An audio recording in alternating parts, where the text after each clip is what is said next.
बड़ी खुशियाँ, बहुत बहुत मुबारक हो एक बार फिर स्टूडियो में आपका खुशामदीद। और हमारे प्यारे प्यारे मेहमान, मौजूद मेहमान हमारे साथ स्टूडियो में मौजूद हैं।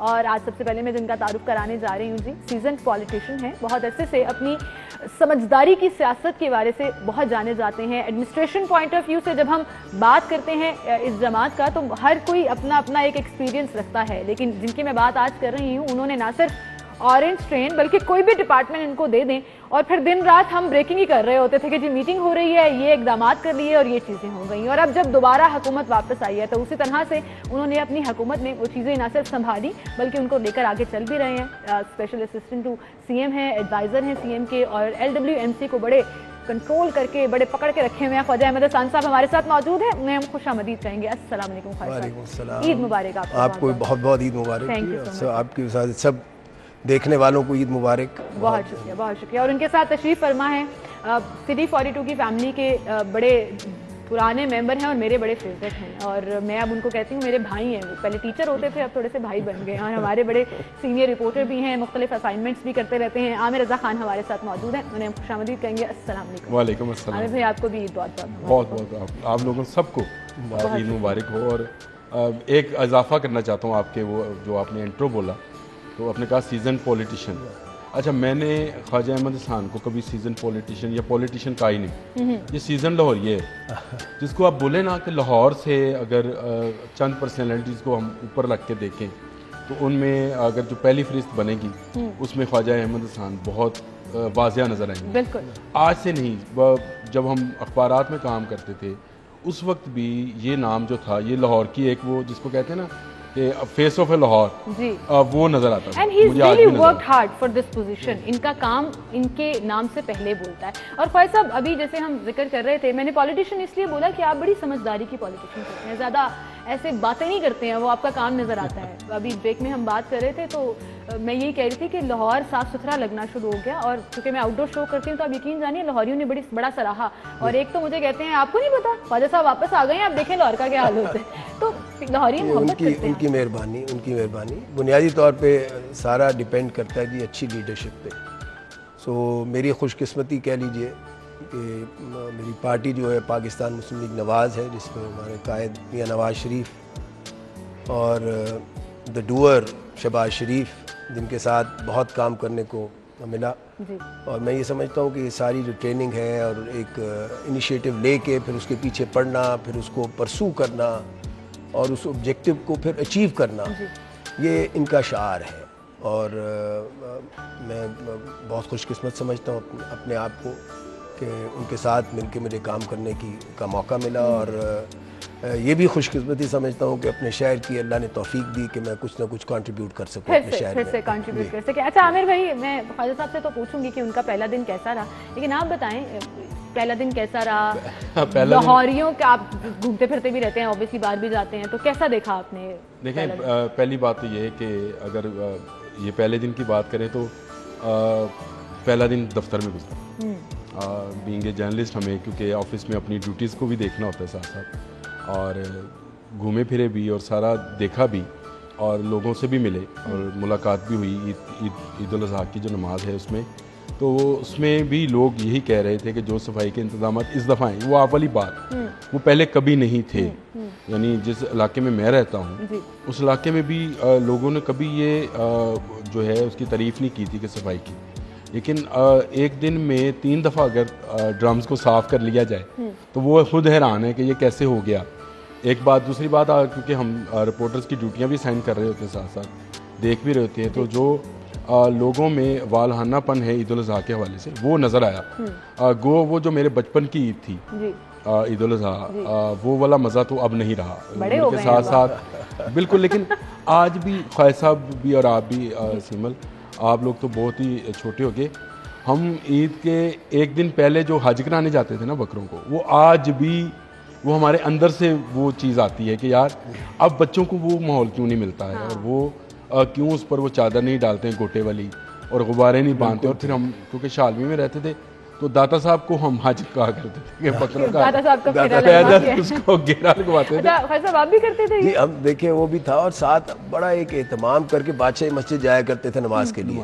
वो तो एक बाकायदा एक हाँ रवायत थी, अच्छा, ट्रेडिशन आपका थी। पहला दिन कैसा गुजरा? ट्रेडिशंस तो मैं समझता माजी का बहुत अच्छा जी, अल्लाह का शुक्र है कि काम करते हुए लोगों के दरमियान मसाइल को देखते हुए, देखिए जी हमारे लिए तो कोशिश ये है कि हमने लोगों के लिए आसाइश पैदा करनी है, आसानियाँ पैदा करनी है, क्योंकि ये दिन बहुत टफ डे होता है एडमिनिस्ट्रेशन के लिए बिलखसूस, और लाहौर वेस्ट मैनेजमेंट के लिए बहुत बिलखसूस।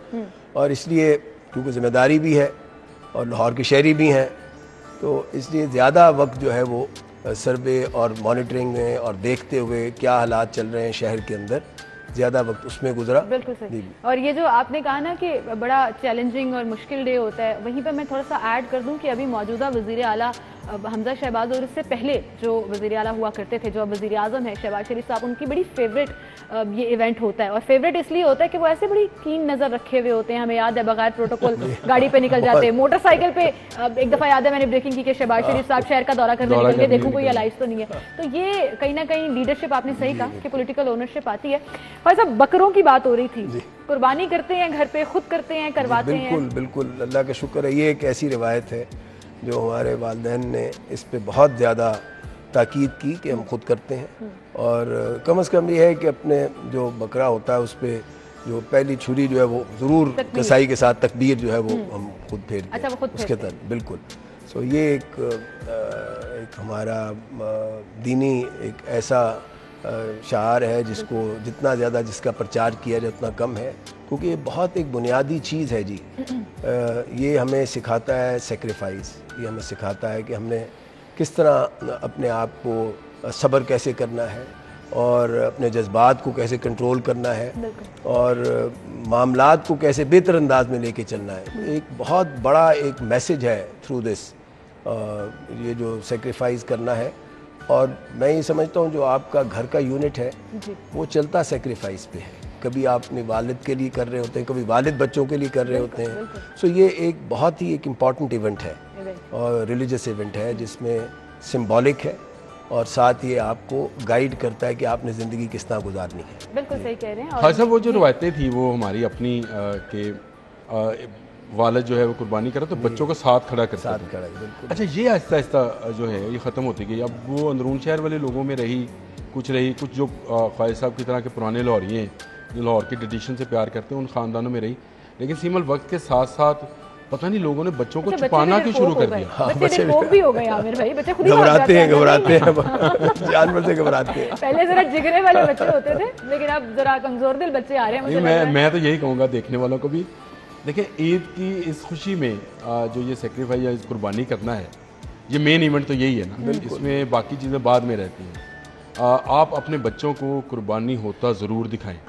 और जिस तरह से ख्वाजा साहब हैं, जिस तरह से हम लोग हैं कि अपने हाथ से पहली तकबीर जो है वो खुद करें, ताकि ये एहसास हो बहुत ज़बरदस्त उस वक्त क्या सूरत हाल थी जब हज़रत इब्राहीम ने हज़रत इस्माइल की गर्दन पे रखी हुई थी। तो वो उसी की याद में ये सारी कुर्बानी का सिलसिला है। तो सुन्नत इब्राहीमी अदा करते वक्त अपने बच्चों को दिखाएं ज़रूर। मैं तो अपनी बेटी को मैं तो कहता हूँ भाई तू खड़ी हो जा, तूने देखना ज़रूर, और वो देखती है।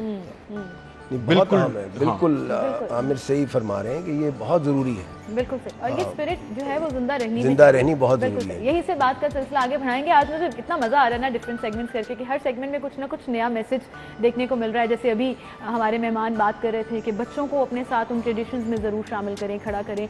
कुछ देर पहले जब हम डीसी साहब से बात कर रहे थे तो डीसी साहब ने ना एक नया हैशटैग इंट्रोड्यूस करा दिया। आज उन्होंने कहा कि मैं लाहौरियों को कहूँगा हैशटैग से नो टू रान। रान किसी ने नहीं खानी, गोश्त बनाए लोगों में बांटे। खबरदार किसी के घर रान गई, आप गोश्त डिस्ट्रीब्यूट कैसे करेंगे, इक्वली 3 हिस्से कैसे बनाएंगे अगर रान निकाल देंगे। तो मुझे लगा उनकी बात बड़ी लॉजिकल है और सही कह रहे हैं। बहरहाल जी एक छोटी सी ब्रेक की तरफ जाना है, हमने ब्रेक लेते हैं, दोबारा हाजिर होंगे, हमारे साथ रहिए।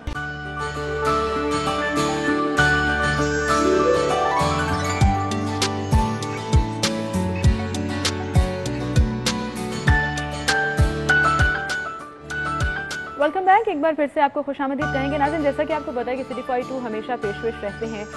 कोई भी सोशल मीडिया कोई भी पैगाम सोशल इशू के हवाले से पहुंचाना हो, कोई भी पब्लिक सर्विस मैसेज हो, तो अभी कुछ देर पहले मैं देख रही थी कि पूरा थ्रू आउट करीबन 10 दिन पहले से हमने एक पब्लिक सर्विस मैसेज आप लोगों के लिए दिया कि अपने शहर को आपने साफ रखना है। ठीक है, एक डिपार्टमेंट मौजूद है, एक अमला मौजूद है, एक एडमिनिस्ट्रेशन मौजूद है जो अपनी जिम्मेदारी लिए हुए, मैं और आप कहाँ स्टैंड करते हैं? एक एक घर से जाकर शॉपर उठाना, जाहिर है उनकी ड्यूटी हम कह देते हैं बड़े आराम से, लेकिन अगर हम उनको थोड़ा सा हेल्प कर देंगे, जो डंपिंग साइट्स हैं, जो कंटेनर्स लगे हुए हैं, वहां जाके वो शॉपर फेंक देंगे, तो ना सिर्फ उनके लिए आसानी होगी बल्कि हम अपना फरीजा अच्छे तरीके से निभा सकेंगे।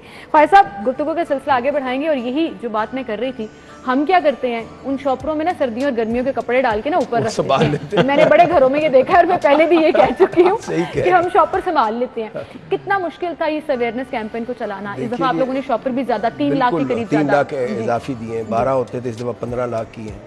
देखिए, लोगों को ये बात अंडरस्टैंड करानी बहुत ज़रूरी है और मैं बहुत ममनून हूँ आप लोगों का, क्योंकि ये मीडिया के थ्रू ही पॉसिबल है। हम कोशिश कर सकते हैं पर्सनल कांटेक्ट के जरिए से, हमने बहुत कोशिश की है, ग्रास रूट लेवल पे जो रिप्रेजेंटेशन है उसको बीच में शामिल किया है ताकि वो अपने घर घर ये मैसेज पहुंचाएं कि खुदारा ऐसी चीज़ें फेंक ना दें।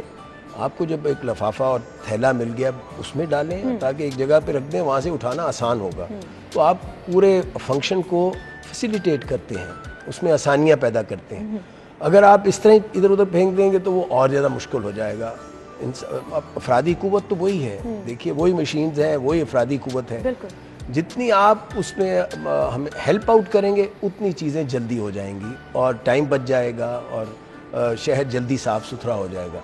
तो मैं आपकी वसात से ये ज़रूर मैसेज ज़रूर देना चाहूँगा कि खुदारा इस चीज़ को अपना एक फ़र्ज समझिए कि हमने भी इसमें हिस्सा डालना इस सफाई के अंदर। और वो इसी तरह है कि आप जो चीज़ें आपको दी गई हैं, बैग्स हैं, स्किप्स आपके सामने, घरों के सामने कईयों के स्किप्स वगैरह पड़े होते हैं, तो वहाँ तक पहुँचा दीजिए ताकि हमारा अमला जो है फिर उसको लिफ्ट कर सके। सिविल इसमें सोशल बात तो आपने कर दी और इनकी जिम्मेदारी में ठीक है, लेकिन बीइंग शहरी जो मेरी जिम्मेदारी है, अगर मैं घर में कुर्बानी का जानवर करता हूँ और उसी अलाशें बाहर खाली प्लाट पे फेंकता हूँ तो उस कुर्बानी का सवाब की जगह मुझे गुनाह होना शुरू हो जाएगा। ये ऑटोमेटिकली है, उसमें किसी को कोई हिसाब रखने की पूरा नहीं होगा, कोई हिसाब रखने की जरूरत नहीं है। आपको कुछ लिखने की जरूरत नहीं है कि ये कुर्बानी कबूल हुई या नहीं हुई, क्योंकि आपकी उस लाशें फेंकने की वजह से जो बू पैदा हुई, जो गंदगी पैदा हुई, उसका गुनाह उस कुर्बानी से ज्यादा होएगा और आपकी कुर्बानी रायगा और जाया जाएगी।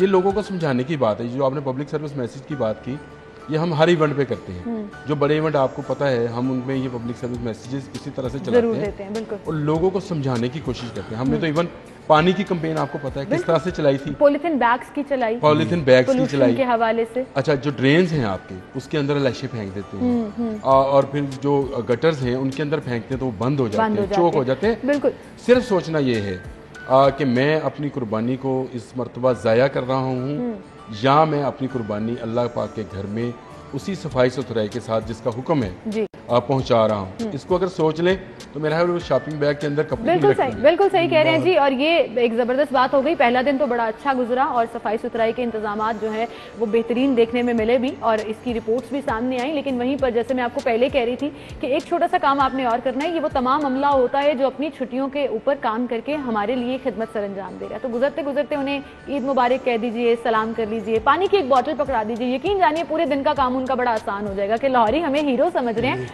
जो कि एक्चुअली है भी, कि हमारे लिए वो काम कर रहे हैं। और ईद पे हम इतनी सीरियस बातें कर रहे हैं। ख्वाजा साहब, मैं अब वापस जरा ईद वाली स्पिरिट पे आऊंगी। अभी तो ईद की खुशियां चल रही हैं, ये जो अगला वीकेंड आ रहा है उस पे भी बड़ी एक हंगामी सिचुएशन होगी, बड़े बड़े जबरदस्त इलेक्शन होने जा रहे हैं, एक मार्का होगा इंशाल्लाह। क्या एक्सपेक्टेशंस हैं आपकी? आप देखिए, मैं बहुत आपसे एक बुनियादी बात कर रहा हूँ, जैसे आपने शुरू में भी फरमाया और जनरली आमिर इन्होंने भी वही बात की कि अल्हम्दुलिल्लाह लाहौर साफ़ नज़र आ रहा है, लाहौर के मामलात बेहतर नज़र आ रहे हैं। तो देखिए, हमारे शहरी भी बहुत बाशऊर हो गए हैं। अब इतना मीडिया इतना तेज़ है, आप ख़ुद इतने बाशऊर हो गए हैं कि आप अंडरस्टैंड करते हैं क्या हालात हैं। तो मैं समझता हूँ कि अल्हम्दुलिल्लाह लाहौर के शहरी जो हैं वो पूरी तरह, जिन लोगों ने ये काम किया है, जिन लोगों ने शहर को बेहतर किया है, उसकी सफाई सुथराई के लिए इंतज़ामात को बेहतर किया है, सारे शहर को एक मैं से ये कहने वाली बात कि दिस इज़ आवर सिटी, जिन्होंने कहा है कि भाई हमारा शहर है, ये ज़रूर उनको लेट डाउन नहीं करेंगे। और मुझे पूरी उम्मीद है इंशाअल्लाह कि 17 को it would be an eventful day for PMLN Pakistan. मतलब आप अगले हफ्ते भी ईद मना रहे हैं इंशाअल्लाह। सियासी ईद मनाई जा रही है। सही बात है। लेकिन आमिर भाई खबरें तो ये भी आ रही हैं कि मुश्किल लग रहा है, खास तौर पर सर हालात तो आपके सामने हैं कि लोग बेचारे फ्रस्ट्रेट भी हुए हैं, डिप्रेस भी हुए हैं, कुछ महंगाई की वजह से जो सबसे ज़्यादा इम्पैक्ट है ना वो लोगों पर उनकी डिसीजन मेकिंग पर पड़ता है। आमिर भाई आपको क्या लगता है? मुझे नहीं लगता कि लाहौर में जो है वो फैसला कोई नून लीग के खिलाफ जाने वाला है। मैं सच्ची बात करता हूँ क्योंकि लोगों के साथ राब्ते में रहते हैं हम लोग, और लोगों ने ये अंडरस्टैंड कर लिया कि ये जितनी महंगाई हुई ये 2 माह की गवर्नमेंट ने नहीं की है। ये 2 माह की गवर्नमेंट ना कर सकती थी, ना IMF से कोई मुआहदा कर सकती थी। हाँ, गवर्नमेंट को जो प्रॉब्लम्स पेश आई, जो पेट्रोल की ऊपर गई कीमत गई, उसका इम्पेक्ट आवाम पे आना है और आएगा, अगले 3-4 माह तक आएगा। लेकिन ये इस इलेक्शन पर इसका असर इसलिए नहीं पड़ेगा कि लाहौर एक मुस्लिम लीग नून का किला है और अभी इसकी फसील जो है वो इतनी बुलंद है कि दूसरे शायद इसको क्रॉस ना कर सके या इसको फाड़ ना सके या इसको तोड़ ना सके। तो मतलब आप स्टैम्प लगा रहे हैं सियासी ईद मुश्किल इलेक्शन चांद नजर आ गया है। हर इलेक्शन मुश्किल है। फायद साहब तो कंटेस्ट भी करते हैं, हर इलेक्शन मुश्किल है, कोई शक। और मैं अक्सर कहा करता हूँ दोस्तों से कि जब हम कॉलेज यूनिवर्सिटी में थे तो MSF के थे और उसमें इलेक्शन लड़ा करते थे। फिर उसके बाद हम प्रेस क्लब में इलेक्शन में कंटेस्ट करता रहा, पंजाब यूनियन ऑफ जर्नलिस्ट का कंटेस्ट किया। जितना इलेक्शन सख्त होता है MNA का, MPA का या ज़िमनी इंतखाबात का, उतना ही इलेक्शन सख्त होता है जब आप एक काउंसलर का इलेक्शन लड़ रहे हो या आप प्रेस क्लब का इलेक्शन लड़ रहे हो। सही है, वो उतना ही आपके लिए अच्छा। और वो स्पिरिट नजर भी आ रही है। लेकिन ये बाय इलेक्शन थोड़े ज़्यादा इंटरेस्टिंग भी हो गए हैं, मुझे लग रहा है ज़्यादा अहमियत के हामिल हैं, इसलिए इसको इंपॉर्टेंस भी ज़्यादा मिल रही है आपको लाहौर के इन 4 हलकों में। खास तौर पर ये बैनर्स और पेम्फ्लेक्सेस और इस तरह से झंडे लगे हुए नजर आ रहे हैं, तो ये तो आने वाला वक्त ही बताएगा। लेकिन बहरहाल आपकी बात ठीक है, क्योंकि लोगों से मिलना मिलाना, और चूंकि मैं भी आउटडोर शो करती हूँ तो पलड़ा जो है वो क्लियरली नून लीग का भारी लग रहा है। अब वापस इसी ईद पे आ जाते हैं और आज की ईद मना लेते हैं। भाई साहब, खुश खुराक तो आप हैं, वो मैं इसलिए कह रही हूँ कि आप लाहौरी हैं, तो खाना चाना आप ठीक ठाक खाते हैं, शौक रखते हैं, मतलब एक बैलेंस रखते हैं, डाइट कंट्रोल करते हैं अपना। मैं कभी भी, I am not a big eater. अच्छा, you not a big eater. बड़ी यूनिक बात है वैसे लाहौरी। ये है कि जरूर हूँ, शौकीन हूँ खाने का, but not a big eater. अच्छा, मतलब अच्छा टेस्ट है आपका, चूजी है कि खाना अच्छा हो तो फिर आप खाते हैं। पकाया है कभी खुद, बारबेक्यू किया? बहुत पहले इन चाइल्डहुड आप कह सकते हैं, उसमें जैसे होता है ना नया शौक, वो हो सकता है किसी वक्त कोई कर लिया हो, बट एज सच नहीं, नहीं। But I love it. If somebody कोई बारबेक्यू कर रहा हो मेरे साथ, मैं जरूर चाहूंगा साथ खड़ा होकर देख लूं, मुझे बड़ा अच्छा लगता है ये। वैसे आपने ना वो वाली बात की, हमारे आप हमारी तरह के आगे देख लूं कि अच्छा हो रहा है। बहुत कम कश्मीरी होते हैं जो कम खाते हैं, बहुत कम होते हैं। परेशान हो गई, एक तो कश्मीरी ऊपर से लाहौरी। सिमल साढ़े अंदरून शहर ते कैंसर वो बट नहीं जिदे ढिड वट नहीं तो कश्मीरी जो है वो बहुत खुश खुराक होते हैं और अच्छा खाना खाना पसंद है उनको। लाहौर में आपको पता है कि दूसरी बड़ी बरादरी कश्मीरियों की है, जी। और आपको हर तीसरे से चौथा घर जो है वो कश्मीरी मिलेंगे, चाहे वो ख्वाजा के नाम से हुए, चाहे भट्ट के नाम से हुए, मीर के नाम से हुए, और वो किसी नाम से भी हुए, तो वो कश्मीरी यहाँ पर है। अच्छा, ये जो लाहौरियों की खुश खुराकी के बारे में कहा जाता है कि लाहौरी बहुत खुश खुराक हैं, एक्चुअली ये कहा जाता है कश्मीरियों के बारे में, जो कि पुराने लाहौरिये भी हैं। बिल्कुल। और लाहौर में इन्होंने खाने की ट्रेडिशंस को मुतारिफ किया। मसलन आप अगर हरीसा कह लें, आप निहारी कह लें, सिरी पाए कह लें, तो ये असल में तो कश्मीरियों का वो वाजवान था जिसमें 10-12 किस्म के गोश्त पकाए जाते थे। जी। और वही गोश्त की ट्रेडिशन जो है वो लाहौर में आई, और कश्मीरी खुश खुराक ना हो, ये हो नहीं सकता। और ईद के दिनों में खाने की बात ना हो तो ये भी नहीं हो सकता। बहरहाल जी, गुफ्तगू का सिलसिला हम आगे बढ़ाएंगे, एक छोटी सी ब्रेक लेनी है, दोबारा हाजिर होंगे, हमारे साथ रहिए।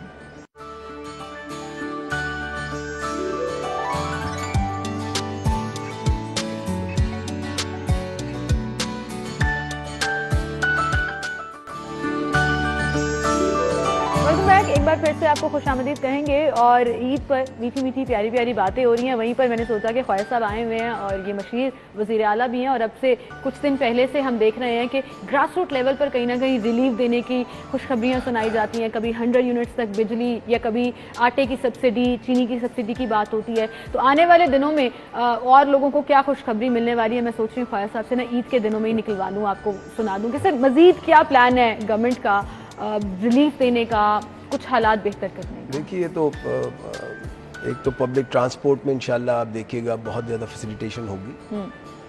दूसरा ये जितने आपके बेसिक आइटम्स हैं जैसे घी है, आटे में तो कर ही रहे थे, जी जी। चीनी है, उसकी तरफ ज़्यादा तवज्जो होगी कि उसके और फर्दर कितना आप लोगों को कम करके दे सकते हैं। देखिए मैं इसमें समझता हूँ कि रिलीफ से ज़्यादा जो इम्पोर्टेंट चीज़ है गुड गवर्नेंस है। अगर आपने एक ऐलान कर दिया और अगर वो ट्रिकल डाउन होके एक्चुअल लोग उससे मुस्तफ़ीद नहीं होते तो that is not good policy.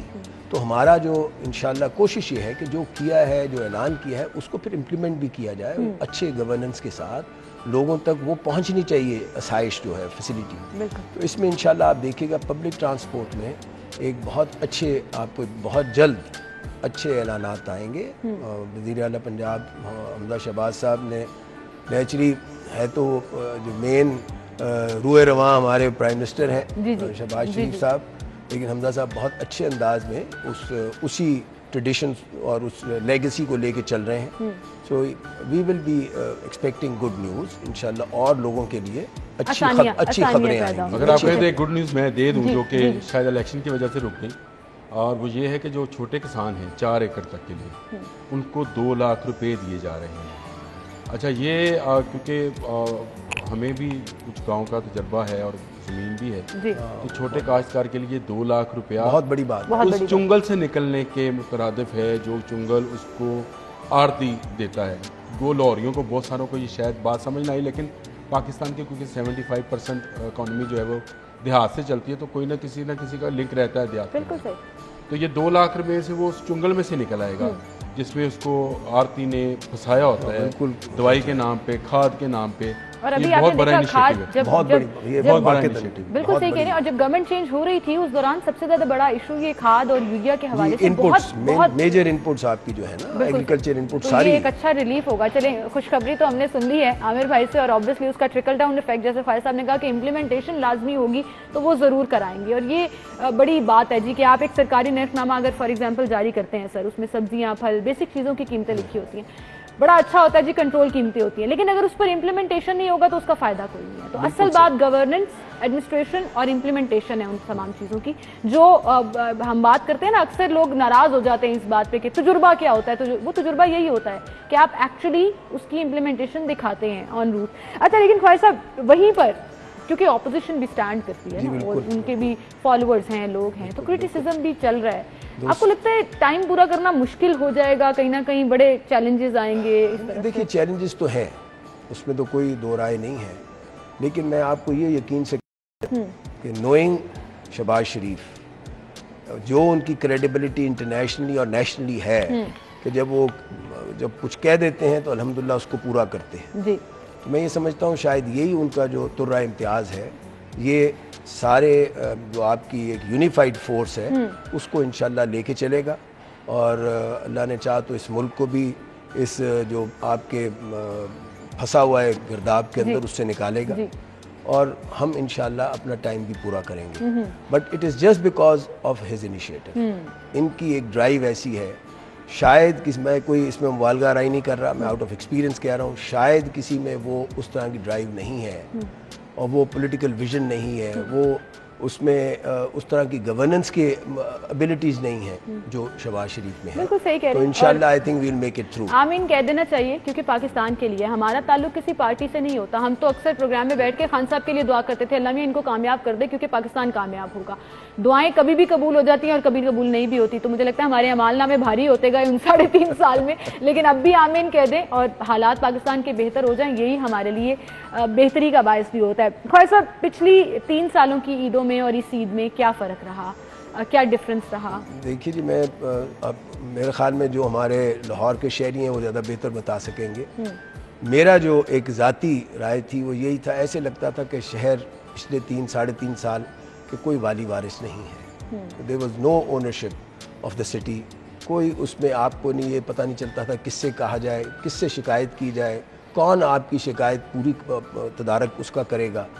इस दफ़ा इंशाल्लाह आपने भी देखा, अवाम ने भी देखा कि लोग मौजूद भी थे, फील्ड के अंदर स्टाफ मौजूद था, यूनिफॉर्म्स में मौजूद था, और ऐसे आपके सेंटर्स बने हुए थे जहाँ पे आप जाके कंप्लेंट कर सकते हैं। सो मैं समझता हूँ कि ये एक मेजर डिफरेंस था। हेल्पलाइन भी थी, लेकिन हेल्पलाइन में थोड़ा सा क्रेडिट पिछली हुकूमत को भी देना उसके पास भी था, कि उन्होंने शुरू किया था सर। 1139 पहले की थी, ये हमने शुरू की थी, डिसकंटिन्यू हुई, ये इसी को उन्होंने कंटिन्यू किया था। लेकिन देखिए बात यह है, आप हेल्पलाइन पे कह तो दें, अगर उस मसले का हल ना हो, देखिए वो बात नहीं बनती। जी, बिल्कुल सही कह रहे हैं। मसला ये है कि वहां तक पहुंच जाए और फिर मसला हल हो जाए, तभी फायदा है ना इसका। आपकी बात से मुझे याद आ गया कि मैं LWMC के साथ एक प्रोग्राम प्लान कर रही थी बनाम सरकार का, और मैं लाइन अप करना चाह रही थी राफिया साहिबा को कि आप हमारे साथ आएंगे वो, और मैंने कहा कि मैं आपकी हेल्पलाइन चेक करूंगी। ये कुछ दिन पहले की बात है।